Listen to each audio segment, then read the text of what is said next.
Харин шашин толгоогоо мэдүүлээд Монхраад л явж байна уу? Энэ бол Монголыг эзэлж явах гадаатын бодлого шүү. Үр хүүхдийн толгойг харин шашнаар угаахгүй шүү. Барууны шашин штэ наадах чинь. Манад зохихгүй. Та нар монголоор байгаач. Ягаад ийм харин юм ярьж байдгийг. Үш монголоор байна гэж яад юм бол. Яг уу сайхан ээж аавыгаа шүтэл.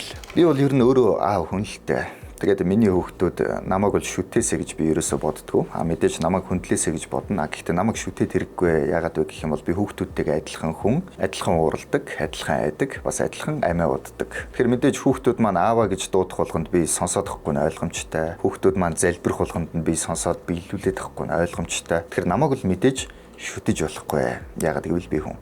За энэ яах вэ? Өөрсдөө дөрөв орчлоо. Сайн байцгаана уу? Grace Media төлөвлөж байна. Өнөөдөр бүгдээ хамтдаа Христ итгэл харин шашин уу гэдэг талаар ярилццгаая. Христ итгэл ер нь яагаад харин шашин гэж хүмүүс яриад юм бол? Яагаад гэх юм бол Христ итгэл нэлээд сүүлд орж ирсэн шүү дээ. Ер нь 1990-ад оноос хойш орж ирсэн баха. Тэгээд ер нь харин соёлыг л Монгол түгээгээд байгаа шүү дээ. За эсвэл Христ итгэл юм гаднаасаа юм харин соёлтой өнцөгтэй харагдаад байгаа байхгүй юу? Европын шашин, барууны шашин эсвэл Америкийн нэг л юм солонгосын юм шиг харагдаад байгаа байхгүй юу? Гэх мэтчлээ ойлголтууд нь заримдаа Христ итгэлийг харин юм шиг бодогдуулдаг гэсэн байна. Гол асуулт нь Христ итгэл өөрөө яг би бол энэ улсад зориулагдсан шашин, энэ улсын шашин байгаамаа гэж хэлтийм болов яад юм бол. Библиэлд бол тийм могт байдаггүй юм байна. Тэр байтугай тийм асуудал гарах үед тэрийг маш ухаалгаар энэ бол хүн төрөлхтөнд зориулсан зүйл шүү гэдгийг тайлбарлалт юм байна. Библийн шинэ гэрээний Матай номын 28 дугаар бүлэг дээр Есүс Христийн талаар бүх үндэстэнд яриараа гэж Есүс өөрийнхөө дагалдагчдад үүрэг болгосон байт юм байна. Тэгэхээр Христ итгэл бол өөрөө нэг улсын өмч гэж ярьдаггүй. Харин зарим хүмүүс нэг улсын өмч юм шиг ярьд юм байна. Тэгвэл биднэрт гарч ирж байгаа хоёр том асуултын талаар ярил л да. Христ итгэл Монголд сүүлд орж ирсэн учраас энэ бол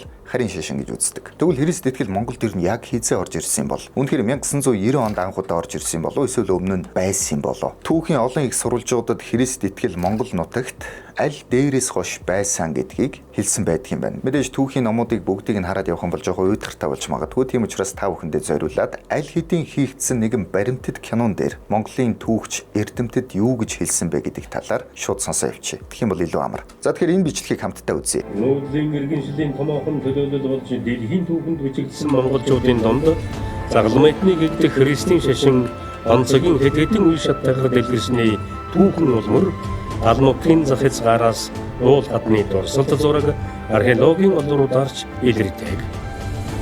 Манай эртний 9-р зууны үеэс өрн зүгээс Христийн шашны Несторын урсгалыг дэлгэрүүлэхээр номлогч нар ирсэн төдийгүй 8 Крет аймгийн нүүдэлчд хүн итгэл бишрэлтэй байсан тухай Рашид ад-Дины судрын чуулганд тэмдэглэн үлдээж байна.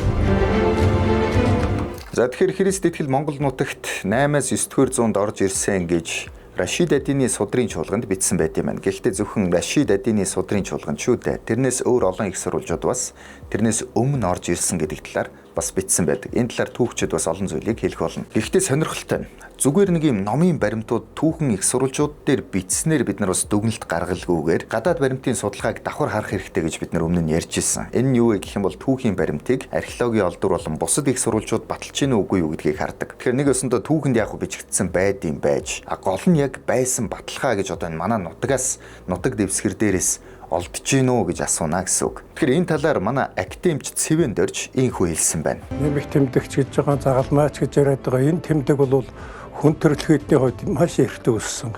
За одоогийн Баттай баримтаар бол дундад чулуун зөвсөг мезолитийн сүүл неолитийн үед өссөн гэж үздэг. Монгол нутагт одоогийн байдлаар мэдэгдээд байгаа одоо хамгийн эртний тэмдэг бол Улсын аймгийн Зөв Хангай сумын нутаг Зураагийн улаан хад гэж байгаа. Энд дөрвөлсөн тэмдэг байгаа. За энэ тэмдэг бол өнөөгийн Монгол улсын нутгаас гаргаад 10 хэдэн газраас олдсон байна. За энэ дундаас яг Христийн шашин одоо дэлгэрсэн хон хэрэгжилж байсан тэмдэгүүд бол бас үйл дээ. Жишээ нь Ван хаан тойрол бол ийм Христ тэмдэгтэй байсан, энийг шүтэж байсан. Энэ бол төвхөн тусгасан тодорхой баримтууд. 10 хэдэн Христ тэмдэгтэй байгаа юм л да. За эндээс бас нэг 7-8 ч юм уу яг Христийн шашинтай холбоотой зүйлсэд гарч ирж байгаа. Тэгэхээр нэгэнтээ байгаа зүйлийг бол бид үнэн байдлаар нь шинэ тухайн бол ерөөсөө үнэн бодтойг л хийх ёстой шүү дээ. Энэ талаас нь авч үзэх хэрэгтэй юм аа. За тэгэхээр академич хүний маш гоё төвийг сагсан байр суурнаас байгаа баримтыг бид нар яалт тавилаа. Бид нар бол яг байгаа баримтыг байгаагаар нь дүгнэх хэрэгтэй гэж хэлсэн байна. Тэгэхээр Монгол нутгаас бас яг тэр Нестрийн итгэл үнэмшил энэ нутагт байсан шүү гэсэн тэдгээр баримтууд өмнө нь зөндөө олдож исэн байна. Археологийн олдураар зөндөө олоодаа олдсон гэсэн үг. Ер нь зөндөө олон баримт байгаа гэсэн үг л дээ. Тэгэхээр нэг юмыг та бүхэн гайхаж байгаа бах. Нестер гэж юу яриад байгаа юм бэ? Бид нар чи Христ итгэлийн талаар яриад байгаа юм шүү гэж. Нестер гэдэг нь Христ итгэлийн талаар хэлээд байгаа юм байна л та. Тэгэхээр энийг тайлбарласан бас нэгэн тайлбарыг манай түүхийн ухааны доктор Үлзийбаатар юу гэж хэлсэн бэ гэдгийг бүгдээрээ хамтдаа сонсъё. Нестер гэдэг маань бол нөгөө Христийг номлогч хүн шүү дээ. Одоо Христийг мэдснээс хойш 300 гаруй жилийн дараа төрсөн Христийн номлодог юм хүн. Христийн сургаалыг тайлбарлах нэг цоон шинэ урсгалыг бий болгосон.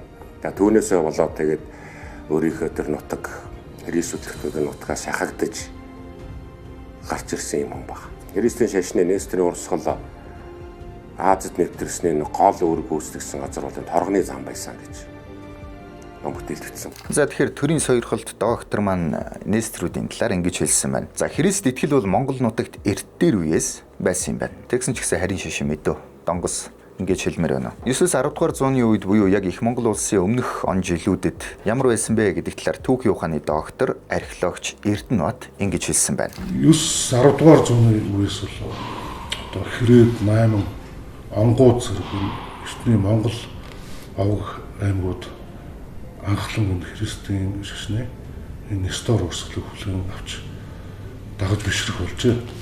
За энэ талаар бол түүхийн сурвалж бичгүүд бол хангалттай байна. За тэр ч байтугай энэ археологийн зарим дурсгалууд одоо бидний үеийг хүртэл хадгалагдж үлдсэн байх юм аа. Тэгэхээр түүхийн сурвалж бичгүүд бол Христ итгэл Монгол нутагт байсан гэдгийг хангалттай гэрчилдэг юм байна. Бас археологийн олдурууд маш олноор олддог. Тэгэхээр археологийн олдурууд нь аягүй сонирхолтой. Энд эдгээрийг яг нэг бүрчлээ аваад үзэх юм бол мэдээж бичлэгийн маань хугацаа маш урт болно. Тийм учраас та бүхэндээ санал болгоход YouTube-ээс Ариун номын эрэлт гэсэн баримтат киног олоод үзэх юм бол археологийн олдуруудыг нарийн тайлбарласан дандаа эрдэмтдийн дүгнэлттэй баримтат киног үзэх боломжтой. Бас манай залуу доктор Болормагийн гаргасан энэ номон дээрээс та бүхэн эдгээр баримтуудыг бас зураг хөрөгтэй харах боломжтой байгаа шүү. Нэг юм сонирхолтой зүйлийг хэлэхэд Монголын түүхэнд яг их Монгол улсын түүхэнд их Монгол улсыг нэгтгэхэд оролцсон том жижиг 9 аймаг дундаас 3 нь яг баталгаатай Христ итгэлтэй аймагуд байсан гэж байна. Хэрээд 8 онгууд гэсэн 3 аймаг. Харин Чингис хаан өөрөө Христ итгэлийг ер нь юу гэж хүлээж авч ирсэн юм бол? Энэ талаар түүхийн шинжлэх ухааны доктор Актемч Болдбаатар гэж хүн Ариун номын эрэлт баримтат кинон дээр ингэж хэлсэн байна. Энэ урд өмнө байлдан дагуулагчд бол эзэлж авсан орондоо өөрийнхөө одоо шашин сурталыг тулган хүлээлгэж байсан. Харин Чингис хаан бол тэр тухайн орны шашин шүтлэгт хүндэтгэлтэй хандаж тэр шашныг одоо дэмжих хөхүүлэх бодлого баримталж байсан. Энэ бол одоо дэлхийн хэмжээний эзэн тулс байгуулахад бол нэг гол одоо хүчин зүйл болсон гэж үздэг. Их Монгол улсын үед бол Христ итгэл хүлийн зөвшөөрөгдөжсэн итгэл үнэмшил байж ямар ч харин гих тодтгол энд гараагүй байгааг та бүхэн анзаарж байгаа бах. Тэгээ бас нэг гоё баримт дуртахгүйгээр өнгөрч болохгүй юм шиг санагдлаа л да. Энэ болохоор Хар Хором хотын мөнгөн мод манай мөнгөн дэвсгэрт дээр байдсан шүү дээ, тийм үү? Энэ талаар Актемч Болдбаатаргой ингэж хэлсэн. Францын дархан Вильгельм бол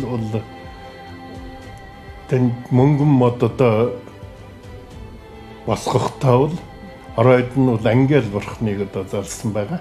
Энэ юуг харуулж байгаа юм гэхдээ зэрэг их Монгол улс бол олон шашныг хүлээн зөвшөөрч байсан.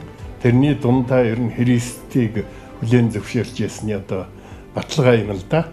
За тэгэхээр түүхчид болон эрдэмтэд эдгээр баримтуудтай огтхонч маргадаггүй юм байна. Тэгвэл нэг асуулт. Яагаад Христ итгэл харих юм бол? Сүүлд орж ирсэн болохоор за энэ бол утгагүй байна. Яагаад вэ гэх юм бол аль хэдийн ороод ирсэн байсан учраас. Тэр байтугай хүлээн зөвшөөрөгдөжсэн учраас. Магадгүй зүгээр хар ухаанаар бодох юм бол 16-аас 19-р зууны үед Монгол нутагт шарын шашин зөнхөлснөөс болоод тэгж бодогддог байж магадгүй. Гэхдээ үүнээс өмнө Христ итгэл аль хэдийн байж л байсан. Магадгүй Христ итгэлийн гарал угсаа нь өөрөө гадаад учраас бид нар харин шашин гэж үзэх ёстой болов.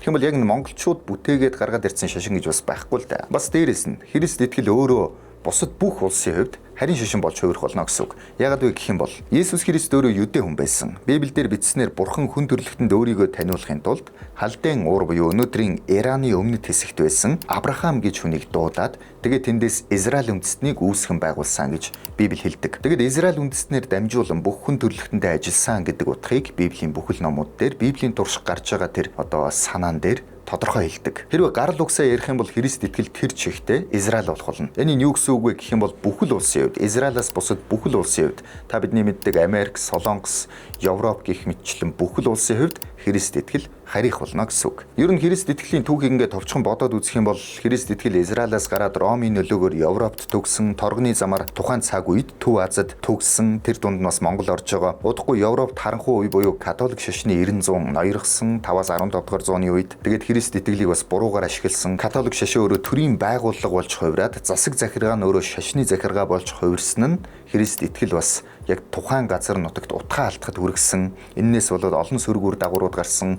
Хүмүүс Библи уншиж чадхаа болоод Библи бол ариун ном зөвхөн санваартнууд унших ёстой гэсэн тийм хэцүү үзлүүд гарч ирсэн. Тэгэхээр бас яг энэ Монголын үе дээр Европчууд загалмайтны аян дайн гэж дайн өрнүүлсэн, шашны нэрээр бүр дайн үүсгэсэн гих мэтчлэн 15 дугаар зуунд харин шашны шинтгэлийн хөдөлгөөн буюу Мартин Лютер гэж хүн буцаад Христ итгэлийг яг өмнөх голдролд нь оруулах тэр шинжлэлийн алхмуудыг хийсэн. Библи герман хэл дээр анх орчуулагдсан, энгийн хүмүүс Библи унших боломжтой болсон гих мэтчлэн шинжлэлүүд гарч ирсэн. Тэгэд үүнээс хойш мэдээж дэлхийд олон чухал түүхүүд бий болсон. Америк төв тухайн үед нээгдсэн 1776 онд бас Америк улс Их Британаас салж тусгаар тогтнолоо зарласан байна. Тэд нар бол яг Христийн сургаалыг бид нар байгаагаар нь дагна буюу Пуритан итгэл үнэмшилтэй хүмүүс гэдгээр яг энэ үндэснийг, энэ улсыг байгуулсан гэж үздэг. Тэгэд мэдээж Христ итгэл яг үүнээс хойш нэг арай шинчлэгдээд буцаад хуучин голдролдоо ороод хүмүүс Библийг уншиж эхэлсэн, буцаагаад Христийг зөвөр ойлгож эхэлсэн тиймэрхүү үйл явцууд болсон. Монгол нутагт харин их Монгол улсын үед Христ итгэл,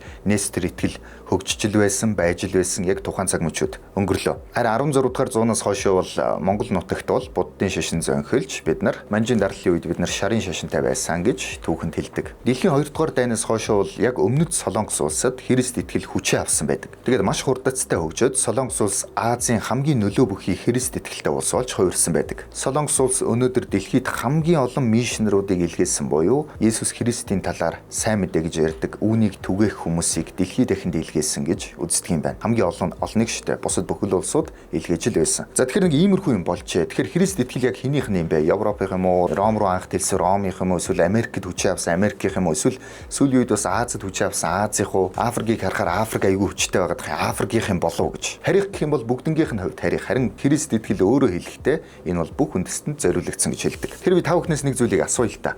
Европын Христ итгэл гэх юм бол та нарт юу төсөөлөгдөж байна? Цагаан толгойтой хүмүүс, пасторууд, католик шашин, паплам гих мэтчлэн бодогдож байгаа. За тэгвэл Америкийн Христ итгэл Абрахам, Линкольн Библиэлд гар тавьж тангаргаа өргөж байгаа улсынхаа үндсэн хуулийг бас ингээ Библиэс санаа авсан гэдгээ өөрсдөө илэрхийлж байгаа гих мэтчлэн ингээд арай өөр соёл харагдаж байна. За тэгвэл Солонгос Христ итгэл шал өөр соёл, шууд л харагдана, шууд л үнэртэн. Африкийн Христ итгэлгээ бодоод үзье л да. Пастор нь эндэр дээр гарч орилол, хүмүүс нь дагаал, дуугаа дуулахтаа хүртэл айгүй тийм бүжгэлж дуулдаг. Нэг л өөр тийм соёлууд харагдчихэв. Тэр эндээс харах юм бол аль нь алигаа дуурайгаад байгаа юм бол? Израильчуудыг Ромчууд дуурайгаадсан болов, эсвэл Ромчуудыг Европчууд дуурайсан болов, эсвэл Европыг Америк дуурайгаад байгаа юм уу? Эсвэл Солонгос Христ итгэл орж ирснээс болоод Америкчдсан болов? Тийм байхгүй. Бүгдээрээ л өөрсдийнхөө соёлын дагуу Есүс Христэд итгэцгээж байгаа. Христ итгэл бол тухайн улсын соёлыг өөрчилж эсвэл тухайн улсыг гадаажуулах бодлого явуулдаггүй маа гэдгийг бид нар дэлхийн түүхээс харж болдог. Тэгэхээр хэрвээ соёл ярих юм бол манай соёл уламжлалыг эвдэнэ гэж ярих юм бол Библийг уншаад үзэх юм бол Библиэл дээр нь соёл уламжлалыг эвдэм гэсэн тийм санаатай зорилго юу ч байхгүй. Мэдээж Библи ил зарагдж байгаа нууц юм байхгүй. Хүмүүс аваад унших боломжтой байх. Мэдээж нэг ойлголт байгаа Христ итгэл бол бурангуй соёлтой тэмцдэг. Жишээ нь Христ итгэл энэтхэгт орох үедээ нөхөр нөхөх юм бол эхнэрийг нь хамт оршуулдаг байсан тэр соёлыг үгүй хийсэн гэж үздэг. За Америкийн боолын нийгэм, Европын тэр боолын нийгмийг Христ итгэлт цагаан арьснууд өөрсдөө бас эсэргүүцэж үүний эсрэг тэмцээд боолын нийгэм байхгүй болсон. Тэрнээс Африк, Америк хоорондоо байлдаад ялагдангуудаа за та нарыг боолчлохоо болий гэсэн байхгүй шүү дээ, тийм үү? Гэх мэтчлэн бурангуй соёлын эсрэг бол тэмцдэг. Гэхдээ тухайн улс орны тэр бахархал соёлыг бол эвдэд өгдөггүй. Христ итгэл ер нь харийн шашин уу? Бодоод үзье л та. Эсвэл зүгээр бурхны тухай, хүн төрлөختөн болоод бурхны тухай ойлголт уу? Христ итгэлийг хүмүүс мэдээж янз бүрээр өөнтгөлдөг. Гэхдээ харийн шашин гэдэг ойлголт бол энэ дэлхий дээр байдаг хамгийн утгагүй аргумент юм а гэж хүмүүс үздэг. Тэгэхээр мэдээж бид нар яаж ч өөнтгөлж болно. Гэхдээ харийн шашин гэсэн утгагүй юмыг ярихгүй байцгаая. Хэрвээ энийг ярих юм бол бид нар бараг дэлхийгээс тасарсан юм шиг юм л ярьж ийн гэсэн үг. Хүмүүс гайхах баха. Дараагийн бичлэг дээр харин бүгдээрээ Христ итгэл улс гүрнийг мөхөөдгүү эсвэл хөгжүүлдэггүй гэдэг талаар нэг ярилцаад үзвэл яад юм бол мэдээж миний мэдлэг хүрэхгүй л дээ. Гэтэ бас мундаг мэддэг хүмүүс юу гэж хэлсэн байна гэдэг талаар та бүхэндээ танилцуулъя. Grace Media байлаа.